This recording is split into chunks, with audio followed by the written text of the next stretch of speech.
ಬಳಪ ಹಿಡಿದ ಭಗವಂತ ಇರುತ್ತಾನೆ ನಮ ಸುತ್ತ ಅವತಾರ ನಾನಾ ರೂಪವೋ ನಮ್ಮೆಲ್ಲ ಹಣೆ ಬರಹ ತಿದ್ದಿ ಬರೆಯಲು ಕತ್ತಲೆಯಿಂದ ಬಂತ ನಮ್ಮ ಕೈಯ ಹಿಡಿಯುತ್ತ ಕರೆದೊಯ್ದ ಬೆಳಕು ತೋರಲು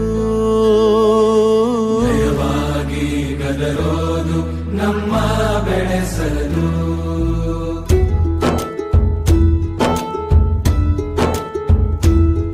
ಭಾಷೆ ಅಮೃತ ಕುಡಿಸೋ ತಾಯಾಗಿ ಭಾಷೆ ಅಮೃತ ಕುಡಿಸೋ ತಾಯಾಗಿ ಭವಿಷ್ಯ ಬರೆವಂತ ತಂದೇನೋ ಆಗಿ ಬರೆವ